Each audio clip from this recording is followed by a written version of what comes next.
Salam Bapak Ibu. Bagaimana kabarnya? Luar biasa ya, karena kita punya Allah yang luar biasa. Saya bersyukur jadi Bapak Gembala sudah sehat. Kita berdoa terus karena mungkin musimnya ya, supaya beliau diberikan kekuatan dan kesehatan lebih prima lagi. Bapak Ibu kasih Tuhan, saya mengucap syukur, terima kasih buat Bapak Ibu Gembala yang mengizinkan saya untuk berbagi berkat bagi Bapak Ibu sekalian. Kalau kemarin datang ya saudara, sekarang datang lagi, semoga Bapak Ibu nggak bosen ya. Saya ngajak Bapak Ibu belajar ya. Hari ini kita masih dalam situasi Roh Kudus berkarya ya. Kita akan membahas firman Tuhan, kita akan belajar supaya kita dikuatkan lagi. Kita akan buka sama-sama di dalam Injil Matius pasal 25 ayat 1 sampai dengan 13. Firman Tuhan ini sudah sering kita dengar, tapi akan kita perdalam lagi supaya saudara dan saya lebih tahu lagi apa yang harus kita kerjakan ya. Injil Matius pasal 25 ayat 1 sampai dengan 13 ya. Kita akan baca saling bergantian. Saya akan mulai baca ayat pertama. Judulnya di sini adalah gadis-gadis yang bijaksana dan gadis-gadis yang bodoh. Pada waktu itu, hal kerajaan surga seumpama 10 gadis yang mengambil pelitanya dan pergi menyongsong mempelai laki-laki.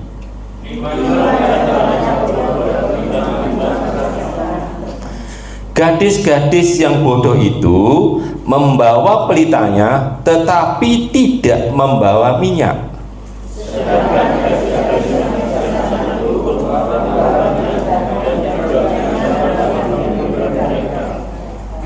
Tetapi karena mempelai itu lama tidak datang-datang juga, mereka mengantuklah, mereka semua lalu tertidur. 6.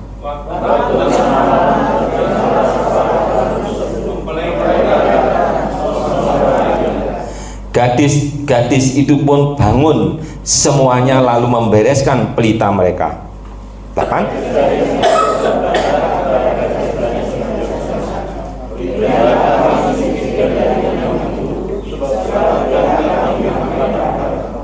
Tetapi jawab gadis-gadis yang bijaksana itu, tidak, nanti tidak cukup untuk kami dan kamu, lebih baik kamu pergi kepada penjual minyak dan beli di situ. 10.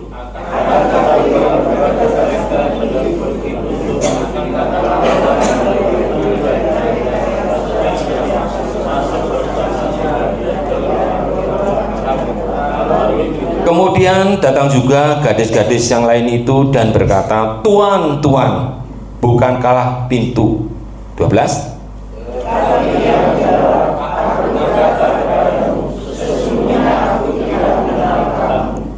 Karena itu berjaga-jagalah, sebab kamu tidak tahu akan hari maupun akan saatnya. Amin. Kita seringkali belajar ya, sudah membaca ini berulang-ulang, tapi kita akan perdalam lagi Bapak Ibu supaya kita tahu apa yang harus kita kerjakan di usia kita sekarang ini ya. Di sini diceritakan ada 10 gadis ya. Ada yang tanya, kok 10 Pak? Kok gak 5, kok gak 8, kok gak 15, kok 10 ya. Nanti kita akan tahu kok 10 ya. Ada 10 gadis. Jadi hal kerajaan surga itu diibaratkan ada 10 gadis. Yang 5 gadis itu disebut bodoh karena dia punya pelita tetapi tidak punya minyak. Yang 5 disebut bijaksana karena dia punya pelita juga punya buli-buli yang isinya minyak. Nah, masalahnya apa sekarang ini? Mereka sama-sama membawa pelita. Sekarang jadi problemnya apa? Problemnya mempelainya lama tidak datang. Next. Ya, masalahnya mempelai laki-laki lama tidak datang-datang. Sehingga gadis-gadis ini, saudara, itu mulai ngantuk. Lek wis ngantuk terus akhirnya tertidur. Nah, kita berhenti dulu. Di awal tadi di ayat 1 ditulis pada waktu itu bahasa Yunani-nya ditulis dengan tote, bahasanya artinya waktu bisa yang sekarang, bisa yang akan datang. Itu artinya ditulis di terjemahan bahasa Indonesia pada waktu itu berbicara tentang waktu yang kita tidak tahu kapan waktu itu, bisa besok, bisa yang akan datang. Itu artinya bahasa Yunani-nya, ya. Lah, hal kerajaan surga itu berbicara tentang pemerintahan Kristus. Kapan itu, Pak? Bisa sekarang, bisa nanti. Ya, kita akan lanjut dulu. Kok 10, Pak? Nah, 10 ini Bapak Ibu bukan berarti dikarang, tidak. Tapi Tuhan Yesus itu memakai perumpamaan itu yang sudah ada di daerah itu. Ya. Next. Nah, masih jauh. Coba tak awali dulu. Angka 10 ini memang sudah menjadi adatnya orang Yahudi, adatnya orang Ibrani. Kalau dia mengadakan upacara perkawinan, upacara khitan, itu dia sedikitnya sekurang-kurangnya ada 10 saksi, ada 10 orang yang harus mendampingi di acara itu. Seperti halnya kalau kita lihat pernikahannya antara Boas dan Rut, itu saksinya 10 orang, ya. Nanti baca sendiri di Hosea 4 ayat 2, ya. Nah, karena mempelainya lama tidak datang-datang, maka gadis-gadis yang nunggu nih mulai ngantuk. Ini saya cerita dulu, ya. Jadi adat istiadatnya di orang Yahudi, Bapak Ibu, kalau punya hajat pernikahan, mempelai laki-laki ini harus datang ke mempelai perempuan. Dia pun juga diiringi dengan gadis-gadis jumlahnya 10. Demikian juga mempelai perempuan, dia juga harus menyediakan pendamping 10 gadis, ya. Pada waktu gadis-gadis tadi itu sudah kok membawa pelita, ya karena adat kebiasaan yang terjadi secara sejarahnya, mempelai itu mesti ketemunya malam, sudah bukan tengah malam, maghrib, ya. Kalau di sini mungkin maghrib, itu mesti karena jaraknya jauh dan berjalan kaki, dan waktu pukul 6 itu menjadi titik awal perjalanan. Kalau di sini kan angka 12, jam 12 malam, itu dianggap jam 12 sampai jam 12 satu hari. Kalau sana jam 6 sampai jam sore lagi itu satu hari. Makanya kejadiannya mesti petang. Jadi Yesus memberikan perumpamaan ini tidak sekedar mengucapkan, tetapi terjadi pada adat kebiasaannya yang terjadi di masyarakat Yahudi pada waktu itu. Lah, gadis-gadis yang pinter ini Bapak Ibu, dia punya pelita untuk menyongsong perempuan ini, menyongsong mempelai ini, tapi dia juga punya buli-buli supaya ada cadangan pelita tidak padam. Tetapi yang 5, dia tidak punya cadangan, tidak punya buli-buli yang berisi minyak. Nah, angka 10 menjadi 5 tidak perlu diperdebatkan lagi. Seperti Bapak Ibu mendengar ada 2 orang di ladang, satu diangkat, satu ditinggal. Ada suami istri lagi tidur bersama, satu diangkat, satu ditinggal. Ini artinya ada keseimbangan. Perumpamaan angka tidak perlu diperdebatkan lagi. Artinya apa? Ini inti yang penting Bapak Ibu. Karena pelitanya gadis-gadis tadi ini harus menyala sampai mempelai itu datang, maka yang menjadi inti utama supaya pelitanya tetap menyala harus ada cadangan minyak.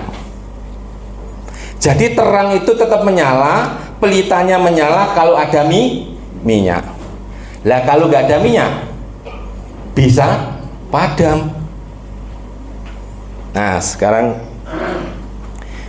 biar Bapak Ibu nggak terlalu tegang, ya. Kalau Bapak Ibu sekarang sama saya dulu itu kan sering kali tante ini dulu ngajar sekolah minggu sama om juga pada kaum muda, kamu harus setia karena Tuhan Yesus segera datang. Lah saya wis gede kok gini, ya sampai sekolah teologi ya, Yesus ya belum datang. Kapan Pak datangnya? Nunggu nanti Pak, setelah pengangkatan. Nanti kita akan belajar di sini ya Bapak Ibu. Ya, kuncinya sekarang begini.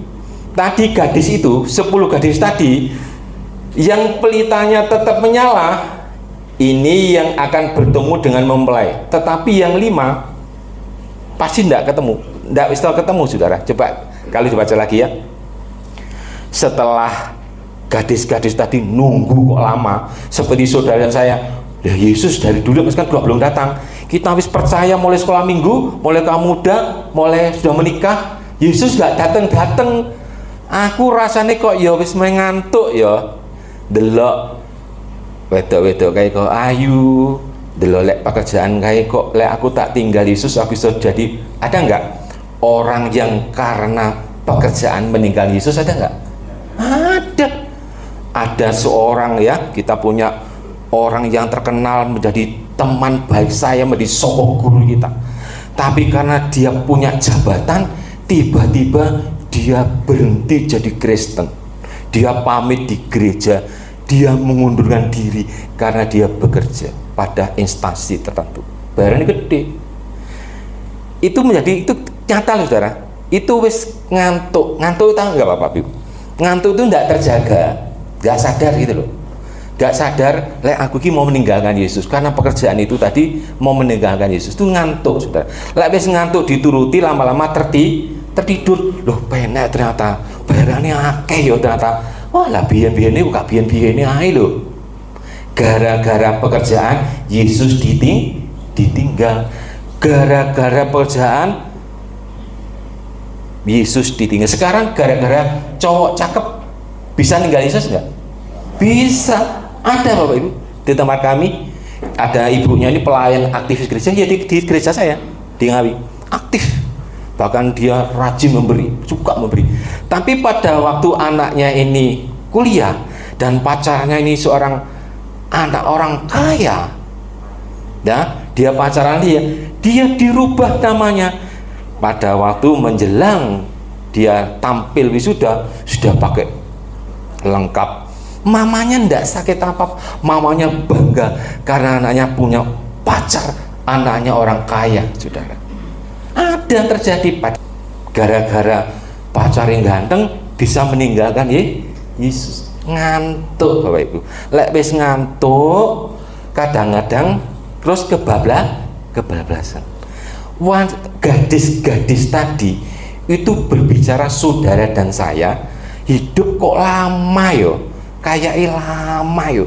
Aku biyen sik sekolah minggu sik diajari sama tante.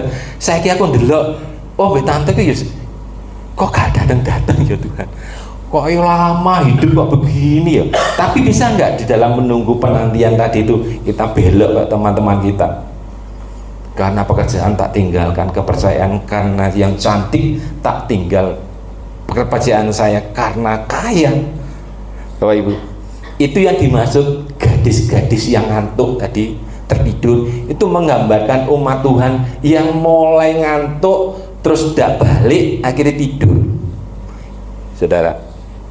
Nah balik lagi, kalau tadi minyak itu yang punya pelita tadi, yang menyala tadi, itu yang bisa ketemu dengan Tuhan karena mempelai datangnya tengah malam. Maka yang 5 gadis ini, loh pelitaku kok wes katintek. Maka dia minta sama temannya, kamu kan dulu guru sekolah mingguku dong, kasih minyak. Kamu dulu kan mau main musiknya toh, aku dulu kan ya anggotamu toh, kasih minyak. Tapi yang pintar, enggak, aku enggak cukup, nanti kamu pergi ke sana beli ke tukang minyak. Sementara dia pergi ke tukang minyak, maka mempelai itu datang, dan yang pelitanya tetap menyala, dialah yang masuk di dalam ruangan perjamuan kawin, lalu pintunya ditutup. Kisah tadi seperti itu. Yang 5 tadi terus datang kedok-kedok, Tuhan, Tuhan bukakan pintu. Setelah dibuka, aku tidak mengenal kamu. Jangan sampai nanti Bapak Ibu, Tuhan, Tuhan, lah aku sembahyang perpuluhan loh, aku yang kamu yang bangun gereja loh.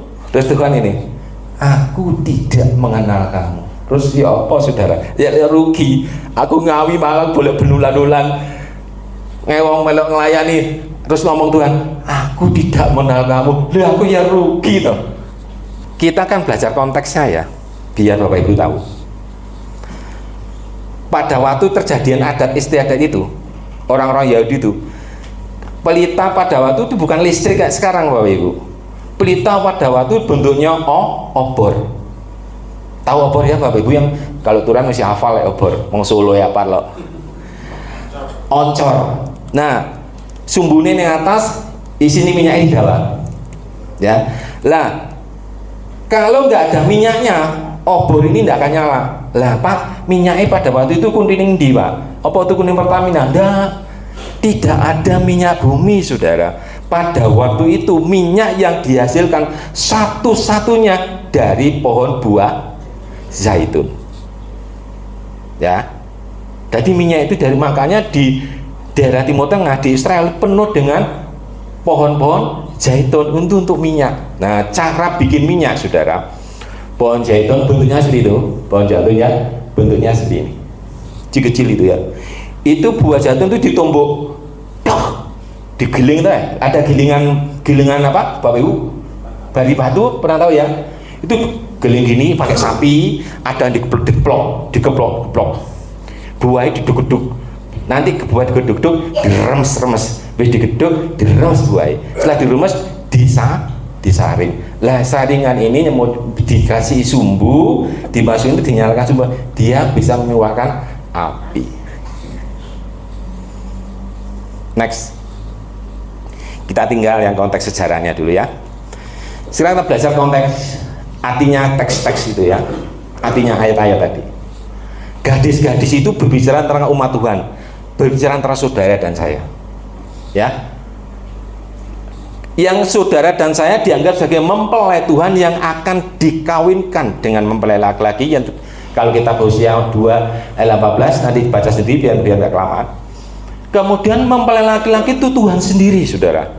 Jadi saudara ini adalah dan saya adalah mempelai wanita. Kemudian pelita, jadi tadi pelita tadi itu berbicara tentang firman. Mazmur 119 ayat 105. Firman-Mu pelita bagi kakiku. Lah, pelita itu berbicara tentang firman. Kemudian setiap saudara dan saya pada waktu terima Yesus, Tuhan, aku percaya Engkau menjadi Tuhan dan Juru Selamatku, masuklah di dalam hatiku, menguasai seluruh hidupku. Firman itu tinggal di dalam diri kita. Tinggalnya di mana? Firman itu tinggal di dalam di Bapak Ibu sekarang. Tinggalnya ada di mana? Dia nempati saudara di mana? Di mana Pak? Lu kok wis lali yo? Di mana Pak? Dan di mana Pak? Ini kesusahannya tante ini. Kesusahannya tante setelah ngajar dulu. Tadi saya masih ingat. Firman itu tinggal di dalam diri saudara dan saya. Itu tempatnya di mana? Di mulut dan di hati. Ingat-ingat, di mulut ini ada di hati ada dia tinggalnya di situ, Bapak Ibu. Dapat saya? Roma 10:8. Tetapi apakah katanya ini? Firman itu dekat kepadamu, yakni di dalam mulutmu dan di dalam hatimu. Dia tinggal di mulut kita ini loh, saudara, dan tinggal di dalam hati kita. Sekarang minyak tadi dihasilkan dari buah zaitun yang ditumbuk. Jadi kalau nggak punya buah zaitun nggak bisa biji minyak. Lah, minyak ini berbicara apa Pak? Minyak ini berbicara buah roh. Buah apa? Saudara dan saya pada waktu percaya sama Tuhan, firman tinggal di dalam mulut, di dalam hati. Itu firman masih tinggal. Lah, kita butuh minyak supaya pelita saya, pelita saudara tetap menyala sehingga kita bisa menjadi terang dunia, terang keluarga. Lah, untuk menghasilkan minyak, saya harus punya buah Roh Kudus. supaya saya punya buah-buah Roh Kudus, maka saya harus hidup di dalam Roh Kudus. Tak ulang lagi ya Bapak Ibu. Minyak pelita tadi yang dibuat perumpamaan Tuhan Yesus itu minyak yang dibuat dari buah pohon zaitun. Jadi buah zaitun yang kecil-kecil ditumbuk, digiling, diperes, disaring, baru jadi minyak. Kalau Bapak Ibu ditumbuk, ora digules maneh, sakit dak? Disaring, keluar minyaknya. Maka minyak yang saudara jangan punya menjadi pelita saudara menyala, sehingga saudara dikatakan akulah terang dunia. Pada waktu Yesus datang, pada waktu Yesus di dunia, dia berkata akulah terang dunia. Tapi pada waktu Yesus naik ke surga, dia bilang apa? Kamulah terang dunia. Dari mana terangnya itu? Dari mana pelitanya itu menyalanya?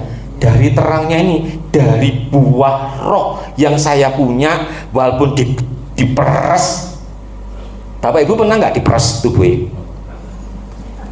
Saya pernah Bapak Ibu, dulu waktu tinggal di Pastori di Talo itu, saya disantai itu kayak diperes, lek dicut ini sakit, wetenge gede 28 hari. Kayak tubuh diremukkan, jiwa dikoyakkan. Ya apa lagunya Mas? Walaupun tubuhku diremukkan, ya, walau jiwaku dikoyakkan, terus namun pujianku takkan henti. Pak, supaya apa saudara? Kalau saya bertahan, maka yang keluar adalah minyak. Lah minyak inilah yang membuat pelita saudara saya itu menyala. Loh, terus ya apa Pak? Aku kudu ya apa Pak? Masa aku digebui? Enggak. Saudara dan saya, menurut firman Tuhan ini, menurut konteksnya, menurut historisnya, firman yang tinggal di dalam hati ini harus dihidupkan. Firmannya harus dihidupkan. Loh Pak, loh berarti firmannya mati loh dihidupkan. Yuk kita buka dulu di dalam Kejadian 2:7. Lihat ya, di Kejadian 2:7 catat saja. Ketika itulah Tuhan Allah membentuk manusia itu dari debu tanah dan mengembuskan nafas hidup ke dalam hidungnya, demikian manusia itu menjadi makhluk yang hidup.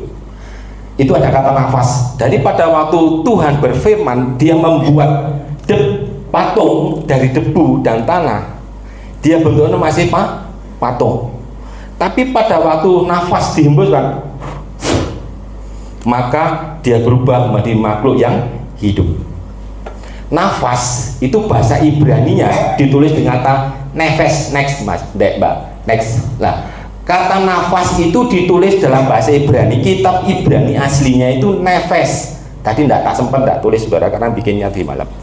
Nefes itu artinya Roh Kudus. Nefes itu artinya Roh Allah. Jadi pada waktu firman menjadikan debu manusia dari debu tanah dihembuskan oleh Roh Kudus, maka debu tanah ini hidup menjadi manusia. Mundur lagi, mundur. Nah, Kejadian 27 kita baca di 1 Korintus 15 ayat 45 ya. Seperti ada tulis, manusia pertama Adam menjadi makhluk yang hidup, tetapi Adam yang akhir menjadi roh yang menghidupkan. Jadi walaupun kita ke gereja terus saudara, baca firman terus, tapi kalau kita tidak dipenuhi Roh Kudus, kita tidak meminta Roh Kudus memenuhi seluruh hidup ini, kita jadi Kristen biasa-biasa. Tidak ada terang yang menyala saat badai datang. Terus piye Pak carane? Bapak Ibu dan saya terus harus menyerahkan hidup ini kepada Tuhan, penuhi seluruh hidupku dengan kuasa Roh Kudus. Karena Roh Kudus inilah yang menuntun saudara dan saya untuk bisa hidup seperti Kristus. Next. Ya, jadi roh Allah lah yang menghidupkan tadi di dalam manusia dijadikan pertama kali Tuhan, ya. Debu dan dari tanah tadi debu jadi patung tadi. Kalau kita baca di dalam bahasa Ibrani-nya, kita pelajarinya, maka itu bentuknya masih patung. Tapi setelah nafas Allah dihembuskan, nefes Allah, artinya roh Allah itu dihembuskan di hidup manusia, maka manusia patung tadi itu berubah hidup menjadi manusia pertama Adam, ya. Dan sekarang next. Artinya Roh Kudus telah yang akan mengubah karakter seseorang menjadi seperti firman yang tinggal di dalam hati kita. Semakin saudara banyak membaca firman, maka saudara dan saya akan semakin mengerti firman. Lah Roh Kudus inilah yang membuat mengerti. Sehingga Roh Kudus yang menuntun kita untuk melakukan firman itu. Firman yang kita lakukan inilah yang disebut dengan proses. Buah zaitun yang ditumbuk adalah proses menjalankan firman. Saat kita bisa goal melakukan firman, maka kita akan berbuah. Karena kita melakukan firman ini dituntun oleh Roh Kudus, maka hasil tuntunan Roh Kudus ini menghasilkan buah Roh Kudus. Buah-buah yang kita hasilkan ini, buah-buah roh yang kita hasilkan inilah yang akan membuat kita menjadi terang. Tegang ya Bapak Ibu. Ternyata kita nggak hanya jadi Kristen nang gereja loh Bapak Ibu. Kita juga butuh namanya Roh Kudus. Roh Kudus itu harus memenuhi, bukan hanya tinggal, tapi memenuhi seluruh hidup. Saya bisa melihat dari kesaksian itu, setelah kita menyerahkan seluruh hidup kita kepada Roh Kudus, lek diserahkan berarti kudu manut. Saya dikasih contoh begini. Paling tidak suka itu kalau anak-anak itu berani sama kita, betul? Anak-anak itu kalau berani sama orang tua, orangnya rasanya sakit gitu, sakit hati ya. Hati ini rasanya, kowe kok wani lho, kowe cilik itu tak gedeno, gede-gede kok wani biro, tak cilino pisan kowe, tak pikes. Bapak Ibu, tetapi bisa nggak kita belajar mengampuni anak kita? Lah, keberanian kita belajar mengampuni anak kita, itu namanya proses buah menjadi minyak. Pada waktu Bapak Ibu disakiti oleh teman, oleh saudara, istri disakiti oleh suami, suami disakiti oleh istri, suami paling disakiti oleh istri, istrinya ngomel-ngomel, suaminya menengahi, ya disakiti istri. Bisa nggak suami-suami mengampuni istri? Ada suami nggak sini? Kalau saudara bisa mengampuni istri, ini namanya proses dari buah zaitun menjadi minyak. Proses untuk menghasilkan buah-buah roh. Dulu saya ini Pak, kalau bayaran tak singitno sing separuh tak kena bojoku Pak. Nah pada waktu sudah dipenuhi Roh Kudus, berbeda. Saya sudah gajian, tunjukkan istrinya semua. Nih loh Mak, gaji aku. Lek mamai pinter nggo duit, kasih mamai. Nanti bapaknya dikasih jatah Bapak Ibu. Tapi lek mamai nggak bisa bawa duit, kerjasama dengan mamai. Ini keuangannya, tapi aku nggo duit, kowe nggo catetane. Harus diolah bersama. Karena Roh Kudus itu membuat kita menjadi lebih baik lagi. Ada buahnya. Dulunya saya pelit Pak, tapi setelah Roh Kudus menghidup saya, setiap kebutuhan sosial saya angkat tangan. Setiap kebutuhan apa orang nggak punya saya angkat tangan. Tangga saya nggak bisa makan, saya kasih. Itu namanya buah roh. Karena Roh Kudus yang menuntun kita untuk melakukan firman. Next. Nah, buah roh apa ya? Tadi ada kasih. Bapak Ibu, next di atas. Tetapi, next. Tetapi buah roh adalah kasih. Satu kasih dia. Kasih Bapak Ibu masih ingat kasih ya? Kasih itu memberi apa? Di samping itu kasih itu, kalau kita masuk dalam bahasa aslinya, kasih ini adalah apa? Kerelaan kita akan penderitaan. Kita rela menderita untuk orang lain. Jadi kalau saudara Bapak Ibu, kalau istrinya cerai ngomel, kan gebek tau nih saudara, jangan bawa tinggal, tetap di rumah itu ngono. Ya. Kerelaan saudara menerima omelan istri tadi namanya kasih. Sakit Pak? Iya, nggak apa-apa, panas kuping lek semua gregetan kok. Ada nggak ibu-ibu yang pernah mau minggat? Ada nggak di sini? Ibu-ibu yang gegeran sama suaminya terus mau minggat? Ada nggak? Ibu-ibu kayak gitu toh? Kali gegeran sama suaminya, oh aku langsung gede koper terus minggat. Ada nggak sini? Ada Pak? Oh iya ada ya.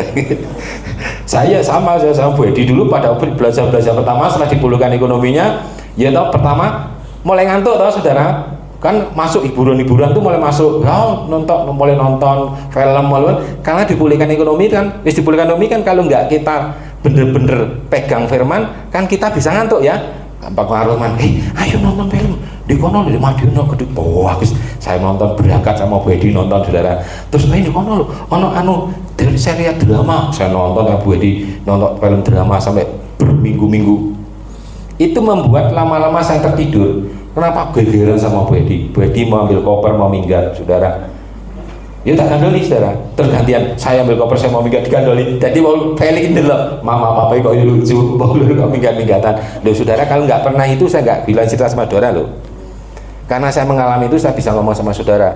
Makanya firman ini betul-betul mengajar saya pada waktu itu ya, buah roh itu tidak hanya kasih, sukacita, damai sejahtera, sabar, saya juga marah-marah, ya sing pelit, kebaikan, kesetiaan, kelemah lembutan, penguasaan diri, sudah itu adalah buah yang dikerjakan oleh Roh Kudus untuk menghidupkan firman. Ya, Bapak Ibu, kayaknya kita memang kayaknya sepele ya, bahwa apa yang kita kerjakan kadang-kadang nih, oh ini ternyata proses ya. Jadi kita harus tahu bahwa kadang-kadang kita mengingat-ingat, kadang-kadang kita menerjemahkan, kadang-kadang kita membaca firman di Matius 5:14. Coba analogi next.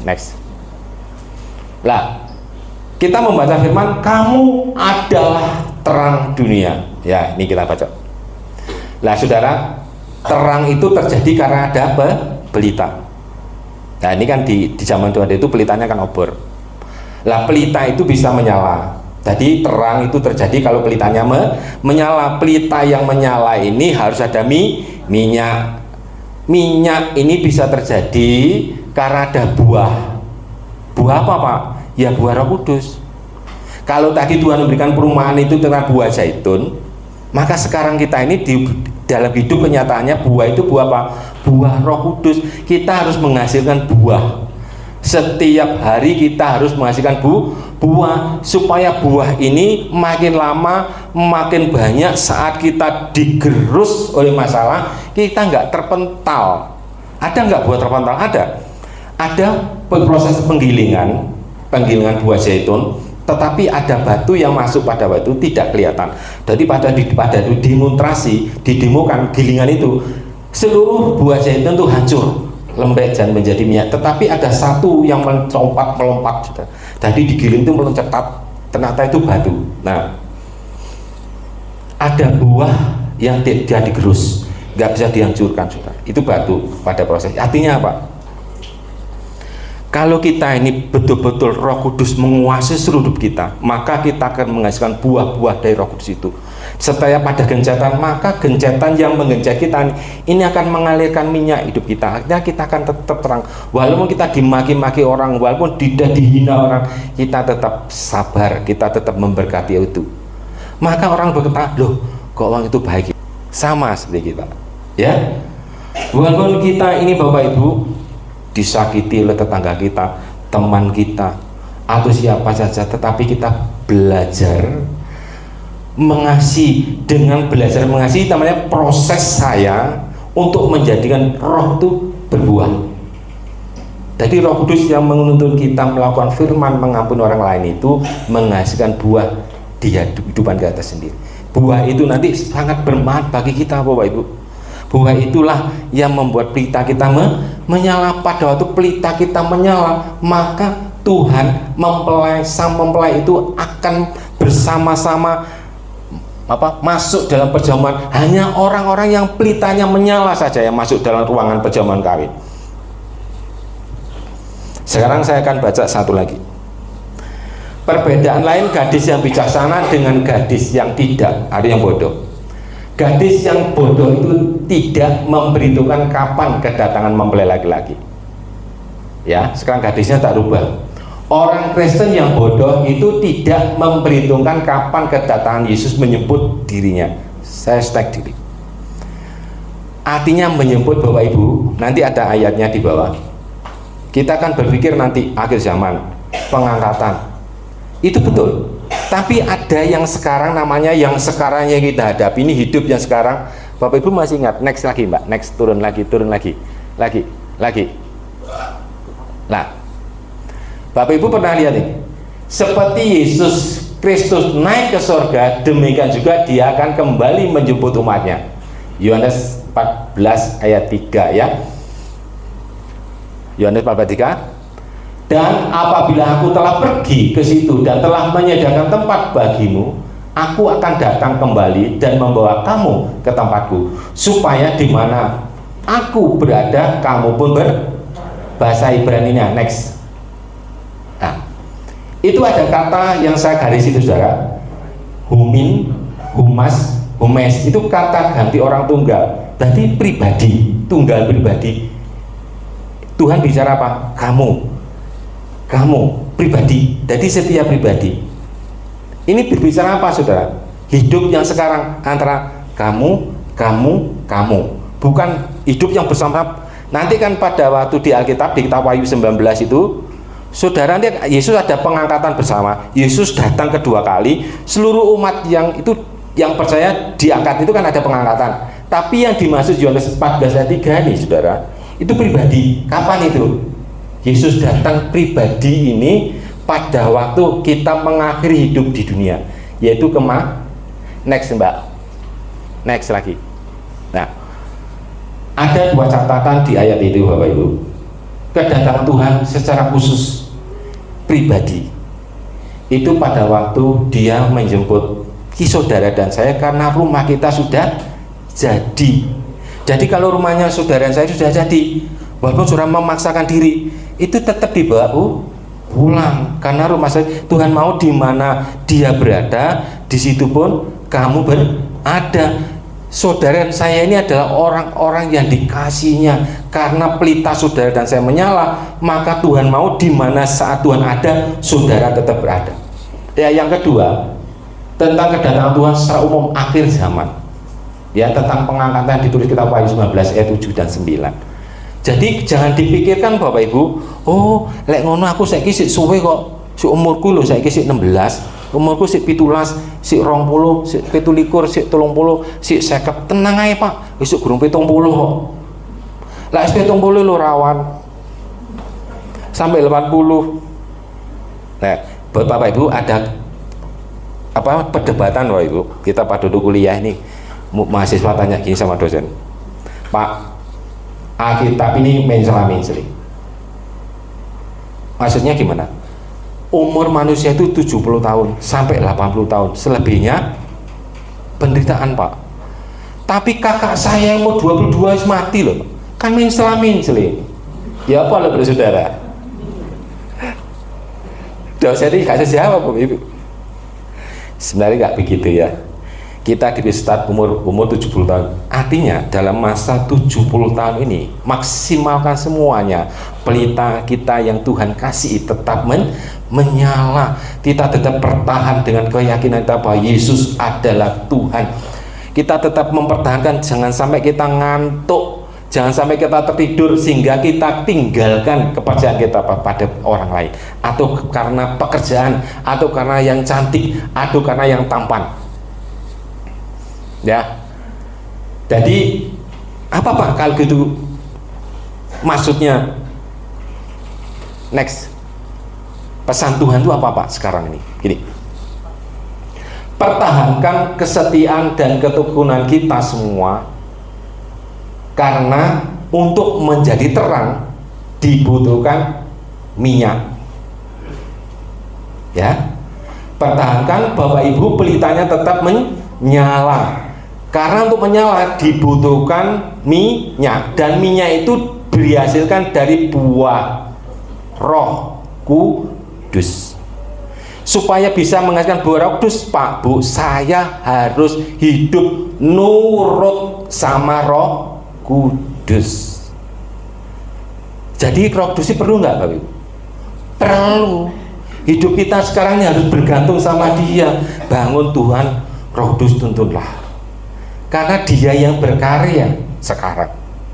Ya, yang pertama. Yang kedua, memiliki iman yang teguh, tetap percaya kepada Tuhan Yesus Kristus, berdiri teguh walaupun badai itu datang. Kalau saudara saya sudah punya percaya kepada Tuhan dan Roh Kudus sudah berkuasa hidup kita, maka kita punya buah, Bapak Ibu. Di dalam hati, Bapak Ibu, buli-buli itu hati, buah itu tinggal di dalam hati. Makanya firman tadi tinggal di dalam hati, di dalam mulut. Karena maksud buli-buli tadi, wanita gadis, 5 gadis yang bijak membawa buli-buli berisi minyak. Buli-buli dalam bahasa aslinya diterjemahkan dengan hati. Jadi saudara, hati saudara harus penuh dengan buah-buah roh, mengampuni, mengasihi, memberi. Jangan mendukaya kalau memberi, Bapak Ibu.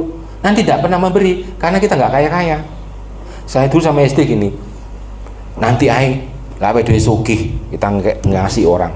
Loh, nggak sugih-sugih ternyata saudara. Jadi pada waktu keputusan, wah gue landang dipanggil Tuhan ya repot saudara. Jadi pada waktu kita belajar tentang firman Tuhan, nanti dipanggil Tuhan kita belum pernah memberi saudara, repot nanti malah saudara. Karena memberi itu sebenarnya untuk kebaikan kita sendiri, ya, kita berkemurahan gitu. Sehingga belajar memberi aja gitu ya, supaya terang kita menyala. Yang ketiga, minyak berbicara karakter mempelai. Jadi minyak di dalam hati kita ternyata berbicara karakter mempelai, karakter saudara dan saya.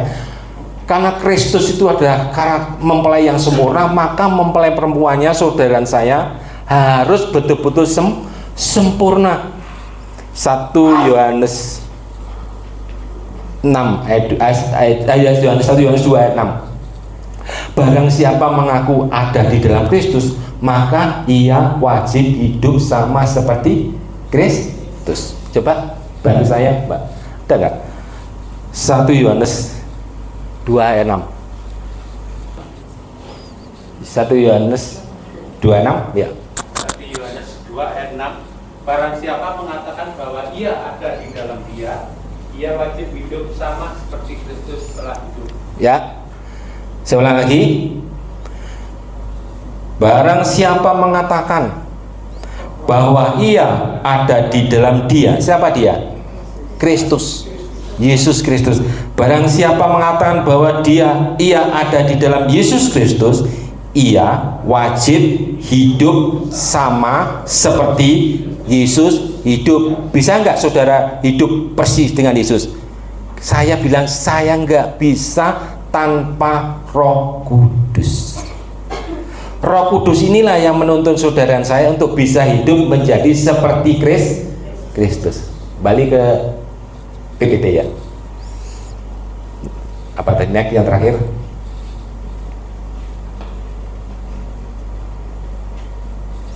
Minyak berbicara tentang karakter. Yang terakhir, minyak berbicara tentang kesaksian hidup yang berdampak. Jadi minyak yang Bapak Ibu dan saya miliki ini akan membuat kesaksian bagi orang lain. Makanya Tuhan berkata, saat aku di dalam dunia, akulah terang dunia. Pada waktu Yesus sudah tidak dalam dunia, dia berkata pada murid-muridnya, kamulah terang dunia. Bagaimana Pak saya punya jadi terang dunia? Saudara dan saya pelitanya harus menyala. Bagaimana supaya pelita saya tetap menyala? Maka harus ada buli-buli yang berisi minyak. Bagaimana Pak supaya minyak kita jadi banyak? Maka saudara punya buah-buah roh. Ada 9 buah roh. Penuhi semua di dalam hati saudara dan saya. Makanya setiap hari kita berusaha supaya apa Bapak Ibu? Supaya pelita kita menyala, sehingga kita menyala kita tetap menjadi terang, menjadi contoh. Ya. Musiknya silahkan maju. Hening Bapak Ibu ya.